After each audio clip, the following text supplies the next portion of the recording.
Hello po to all my friends. Hi po, I'm just doing this to post for awareness.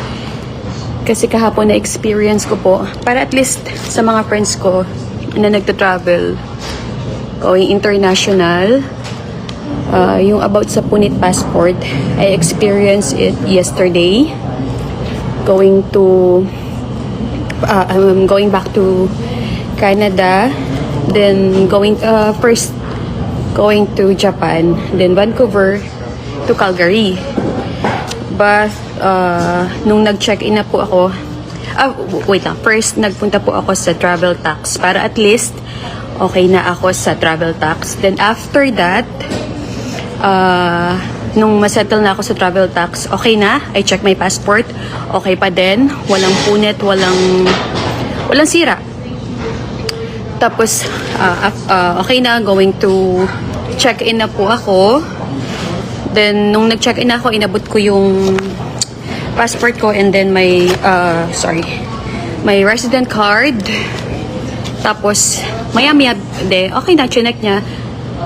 Then, after that, binabalik niya sa akin maya-maya. Sabi niya, Ma'am, but before ko iabot sa kanya, I check my passport. Okay, walang punit, wala pong sira. Then after that, maya-maya binabalik na niya sa akin. Lalaki po yung nag-assist sa akin, lalaki siya. Well, anyway, doesn't matter kung babae o lalaki, basta siya po yung nag-assist sa akin and I know kilala niya ako, natatandaan niya ako. And then after that po, sabi niya, Ma'am, may sira po ba talaga, may punit po ba talaga yung passport nyo? Sabi ko, ay, no. Binigay ko sa'yo yan ng maayos, inabot ko sa'yo ng maayos. Okay ang passport ko, walang sira, walang kahit anong punit. And nababasa ko sa FB yan, kasi po, siguro mga 3 days ago, nabasa ko na yung about sa punit passport modus. May isang lalaki na nag-post, sabi niya hindi daw siya naka-check-in. As in sa check-in pa lang po totally, hindi na siya nakalagpas. Kasi nga, parang nagpunta muna siya sa travel tax to pay. And then after that, bumalik siya sa check-in. Biglang may punit na yung passport niya. So totally hindi siya nakaraan. So sabi ko sa kanya, dun sa nag-assist sa akin, sabi ko, no, maayos, okay ang passport ko nung binigay ko sa'yo. Then after that, sabi ko, wag ako. Sabi ko, hindi ako pupunta sa, kahit sa, babalik lang ako ng Canada. And then after that, sabi niya, Ma'am, may punit po talaga. Pinakita niya sa akin. Wait lang. Which is totally fine. Which was totally fine nung una. Then, ayan, sorry. I need to cover my passport. Lang po, yung mga details. Then, ayan, kung makita niyo po sa taas, may punit na siya bigla. Ang haba ng punit niya, oh. So, ayan. Then, after that, sabi ko sa kanya, sabi ko, no, wag mukha akong gawin yan. Kasi, kinakompose ko pa din yung sarili ko.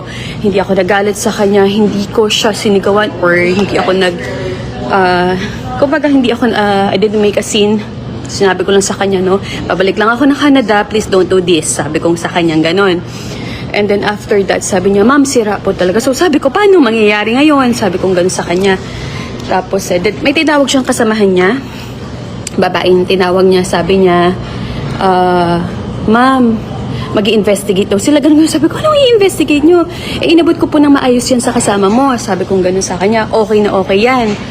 And then after that, parang nag-uusap sila, something like that. So sabi ko, no, hindi pwedeng hindi nyo ako paliparin, babalik lang ako ng Canada.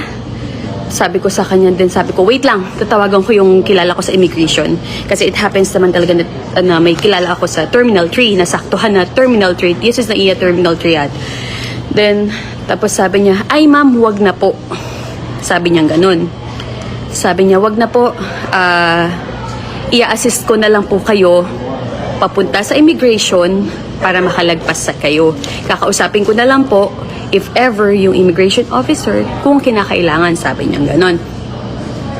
Tapos sabi ko, ito naka-duty siya that time. For those who travel before, 'di ba, once na naka-duty na yung sa what do you call this one, sa check-in counter. Doon siya, di ba? Hindi siya aalis doon. Pero siya, willing siyang umalis doon sa pwesto niya kahit naka-duty siya to assist me. Sabi ko, bakit ka ako? Sabi niya, para po makalagpas kayo sa immigration officer if ever. So sabi niya gano'n. Sabi ko, sorry kung medyo mahaba yung kwento ko kasi para lang aware kayo, para alam nyo yung gagawin nyo.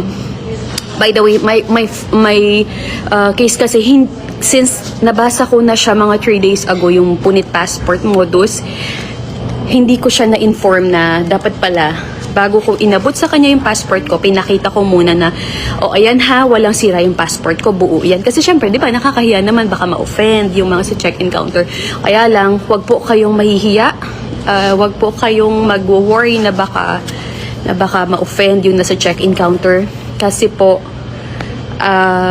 okay lang yon para masigurado nyo po na buo yung passport nyo. Or wag nyo pong iiwan or bago nyo iabot sa kanya or kahit sino po, doesn't matter kung sino yung nasa check-in counter, iabot nyo, pakita nyo na, sabihin nyo agad na, ayan buo yung passport ko nang inabot ko sa'yo. Kasi po, I don't know kung ano reason kung bakit nila ginawa yun or ginagawa yun. Pero hindi lang sa akin nangyari. Then nagbasa ako kahapon. Nung nakalagpas na ako sa immigration kahapon, nag-check po ako sa Facebook or sa threads na ang dami na pong nakaka-experience. Yung isa, hindi siya naka-travel totally, hindi siya nakalagpas sa check-in pa lang. So, ayun, be aware lang. And then after that, so nung pinayagan ako mag-check-in, hindi na nila ako question, hindi na, kasi talagang nilaban ko na sinabi ko, no, buo kong binigay sa'yo yung passport ko and wag ako kasi nabasa ko na yung modus nyo na yan sa Facebook. Sabi kong ganon. Then, sabi niya, okay ma'am, sige po, wala na pong problema, ganyan. Tapos, sabi niya sa akin, okay na po ma'am. So, binigay na sa akin yung passport ko, binigay din yung resident card ko and my what do you call this one, yung boarding pass, and then okay na. Talagang sinabahan pa niya ako sa immigration, pero nung as in inescortan niya ako all the way there, pero hindi siya nakipag-usap doon sa what do you call this one, sa immigration officer. Nag-aabang lang siya. Kaya pala siya nag-aabang kasi papapirmahin niya ako. Sabi niya sa akin na, ma'am, pirmahan niyo po after ko sa immigration officer. By the way, kahit makita ng immigration officer na may punit yung passport ko, okay lang. Pinalagpas pa din ako kasi chinek lang niya yung card ko, resident card ko. Bakit nila pinupunit? I don't know the reason kung bakit nila pinupunit. Pero ang dami ko nang nabasa sa thread sa Facebook na nauuso yung punit passport, which was yung ibang nabasa ko. Dahil may punit yung passport nila, hindi sila pinatravel. Hindi ko pa alam kung ano yung reason for those people na gumagawa nun. Hindi ko pa alam po yung reason. Pero I'm just posting this for awareness. Para at least aware kayo, especially yung nagtatravel na yung mga OFWs po nating kababayan na bumabalik sa ibang bansa. And yung nagtatravel international, for tourists, ganyan, na bago nyo po iabot yung passport nyo, sabihin nyo po muna na, ayan buo yung passport ko. Wag po kayong mahihiya. Kasi ako nung una nahiya ako, hindi ko pinakita na, ayan walang punit yung passport ko. Kasi ayoko nga ma-offend yung nasa check-in counter. Pero please, wag kayong mahihiya. And even sa travel tax, ganun din po ang gawin nyo. Ipakita nyo din po na, okay po yung passport ko, wala po itong punit So, ayun lang. Kasi pag binalik sa inyo, na nagkapunit, tapos tatanungin nila, ma'am, bakit po may punit yung passport nyo? Ganito po ba talaga? Wala, hindi na kayo makaka-travel. Kasi yung ibang nabasa ko, wala silang nagawa, hindi talaga naka-travel. But my case, sinabi ko sa kanya, no, walang punit yung passport ko, inabot ko yan ng maayos sa'yo. And nabasa ko na yung nabasa ko na yung Julie, wait, I'll read your comment later. Nabasa ko na yan sa FB. Sabi ko, please don't do this. Stop doing that. Babalik lang ako ng Canada. Huwag niyong gawin to. Sabi kong ganun sa kanya. Which is, pinalagpas ako. And then, after noon, pagkalagpas sa immigration, nakalagpas ako sa immigration officer. Okay na, nakita na may punit. Pero pinalagpas pa din ako.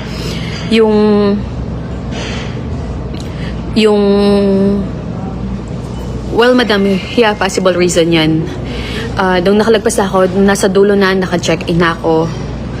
may pinapapirmahan po sa akin na wala daw kinalaman. I mean, walang pananagutan or not liable daw yung airline sa pagkakapunit ng passport ko. Hindi ako pumirma. Huwag po kayong pipirma, ha? Huwag po kayong pipirma. Okay? Don't sign anything. Huwag kayong mahihiya. Huwag kayong mahihiya. Ang sabi ko sa kanya, I'm not gonna sign it. Hindi ko pipirmahan yan. Wala akong dapat pirmahan sa inyo. Sabi ko, kayo yung may naging problema sa akin. Sabi ko, you are lucky I didn't make a scene. You are lucky na hindi ko pinatawag yung manager mo for you doing that. Sabi kong ganun sa kanya.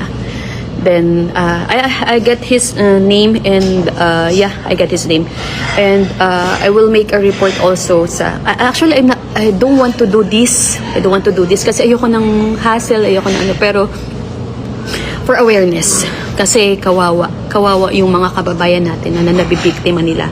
Yung reason for doing that, sabi nung friend ko, nag-comment siya ngayon na baka daw gusto para makapag-renew agad kasi 10 years validity na, diba? So, possible yun yung reason.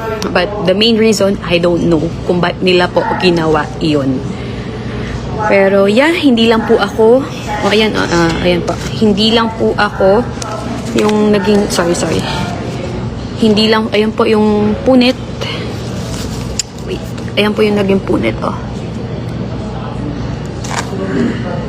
Hindi lang po ako yung naging biktima nila. Madami po ako nabasa sa FB. So, just be vigilant, be aware. Wag po kayong mahihiya na bago nyo iabot sa kanila yung yung passport nyo, sabihin nyo na ay wala pong punit passport ko, ha. Wag kayong mahihiya. Don't hesitate na sabihin yun kasi nga hindi naman sila nahihiya na punitin yung passport natin, diba? Yun lang po. Just for awareness, mga nagta-travel natin na kababayan, OFWs, this is just for awareness. Hello! So, I'm making this video to raise an awareness sa nangyari sa akin kanina sa Butuan Airport. So, around 5 o'clock AM, nag-check-in kami. And while in the counter, so nagkaroon kami ng excess baggage, so we have to pay, and then nasa kanila yung passport namin kasi nga magbibigyan na kami ng boarding pass. So it took maybe 10 minutes na ginagawa nila yung boarding pass namin. And then nung pagbigay sa akin ng passport ko and the boarding pass, wala pang, napakalapit lang. Dahil nga doon sa nababasa ko sa Facebook na merong punit-punit ang passport nila, chinek kong maigi yung passport ko. Kasi alam ko na walang punit yon. Pagkakita ko, may punit. Binigay ko sa kanila ng maayos, pagkatanggap ko, may punit. Tumakbo agad ako. Sobrang lapit lang. Wala pang 1 meter yung distance. And sinabi ko, what happened to my passport? Sabi ko gano'n sa kanila, anong nangyari? Lilipad pa ako internationally. Sabi ko gano'n, anong ginawa nyo sa passport ko? Binigay ko sa inyo ng maayos ang passport ko, kako sa kanilang gano'n. And then sabi nila sa akin, no, ma'am, wala po kaming alam dyan. Wala po kaming alam dyan. Sabi gano'n sa akin, nagmamalinis sila. Sabi ko, huwag kayong magsinungaling. Binigay ko sa inyo na maayos to, kako gano'n sa kanila. So, ayun, hinawakan nila yung passport ko. Tinanong nila sa manager kung anong pwedeng nilang gawin. Sabi ko kasi, makakalipad ba ako kung ganito ang nangyari sa passport ko? Tapos ang sabi sa akin, yes ma'am, makakalipad kayo. Wala naman pong issue itong nangyari. Ang police nasa likod ko, airport police nasa likod ko. And then, wala silang ginawa whatsoever. Nagmamasid lang sila. So, lumipad na kami. Bago kami lumipad ng around 6:20, nag-email ako sa PAL. And nag-email na din ako together with the DFA and consular, passport consular. And kasama na din sa email ang Philippine Embassy Doha, Qatar, dun sa case ko kung ano ang pwede nilang ma-advise sa akin. So 6:40 lumipad kami. Pagdating namin dito sa Manila, hindi ako mapalagay. Sabi ko, hindi po pwedeng lalabas ako ng airport na hindi ko makausap ang aviation manager kung anong dapat kong gawin dito. So, lumapit ako sa PAL. Pagdating ko sa PAL Airlines staff, nagulat sila, tampered na tong passport nyo, ma'am. Sabi ko, alam ko tampered na nga eh. Bakit ako hinayaan na ganun ang ginawa sa akin sa Butuan? At pumayag sila at sabi nila na wala daw issue to. So, in-escalate nila ako sa taas, sa flight control office, at tinanong nila kung anong nangyari. So, of course, kinuwento ko na naman. And then, ang sabi nila sa akin is, nagtaka sila sa Butuan, bakit lumipad ako ng walang incident report? Sabi ko, ma'am, baka naman po pwedeng bigyan niyo ako ng anything na papel na mapagpapatunay na malinis ako at itong nangyari na to is kasalanan ng check-in counter. Sabi sa akin, dapat ma'am sa Butuan pa lang ginawa na yon. So note, hindi ginawa ng Butuan Airport yon. Hindi nila ginawa yung case ko. Hinayaan lang ako ng airport police na magkaroon ng ganong issue. And then, thank God, at nag-email agad ako. So may timestamp ako sa nangyari. And sabi nila sa akin dito is hope for the best na hindi naman siya maging issue. And hayaan ako sa immigration na lumipad dahil total meron naman akong resident ID. So, ngayon, ang masasabi ko lang dito sa nangyari sa akin is yung nababasa natin sa Facebook, totoo pala yon. And nakasama ako doon sa modus na yon. Hindi ko alam bakit talaga namang ako pa yung na-timingan na nangyari sa akin to. Sana tumigil na tong ganitong klaseng modus. And sana maayos to ng government natin dahil hassle tong ginagawa nila, pagpapahirap to. Tinatakot nyo yung mga tao na magbakasyon dito dahil tinatakot nyo paano sila makalabas ng Pilipinas pag may hiwa na yung kanilang passport. I hope na makalabas tong issue ko at magawan to ng paraan ng mga taong ng kinaawukulan. So, yun lang po.